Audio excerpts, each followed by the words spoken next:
Ground zero से संवाददाता सहयोगी दीपक का अमित शाह के चेहरे की भाव भंगिमा ये साफ तौर पर बता रही है कि कितने आश्वस्त हैं वो राजस्थान में राज परिवर्तन को लेकर के।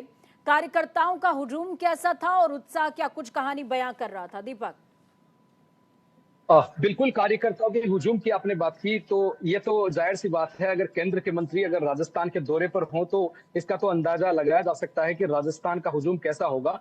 क्योंकि आज केंद्रीय मंत्री अमित शाह आज मरुधरा के महासमुंद में अमित शाह 3 चुनावी जनसभाओं के और चौपाल की सभा के लिए राजस्थान के दौरे पर थे, जो कि 11 बजे के आसपास कुचामन के अंदर पहुंचे, जहां पर नावा के अंदर जो प्रत्याशी हैं उनको उनके साथ में संबोधित किया, उनको जिताने के लिए बातचीत की और बाद में मकराना के अंदर जनसभा को संबोधित किया। आज राजस्थान के दौरे पर अमित शाह ने कोई भी ऐसा विषय नहीं छोड़ा जिसको लेकर राजस्थान सरकार को जो है आड़े हाथ ना लिया जाए।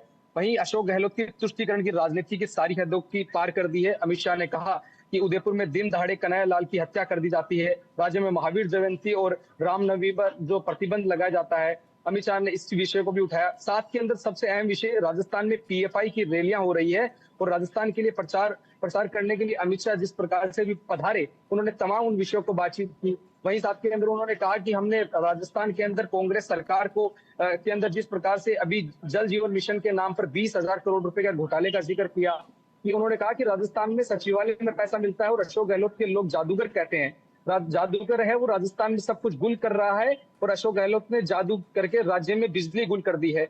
इस विषय के ऊपर बातचीत की। उन्होंने कहा कि रैंक वन पेंशन पर भी उन्होंने बड़ी बात कही। उन्होंने कहा कि अगर कांग्रेस की यहाँ पर दोबारा सरकार बनती है तो पीएफआई में कोई नहीं बच पाएगा।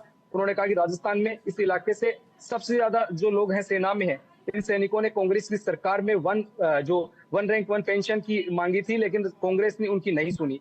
मगर प्रधानमंत्री नरेंद्र मोदी जो सरकार में वन रैंक वन पेंशन की मांग को स्वीकार किया है और सभी सैनिकों के खाते में 40,000 करोड़ रुपए ट्रांसफर किए हैं। अशोक गहलोत ने की जो तमाम जो नीति हैं उनको लेकर भी उन्होंने बातचीत की। अमित शाह ने कहा कि मैं राजस्थान के जो सीएम है मुख्यमंत्री अशोक गहलोत, उनसे पूछना चाहता हूं कि 2004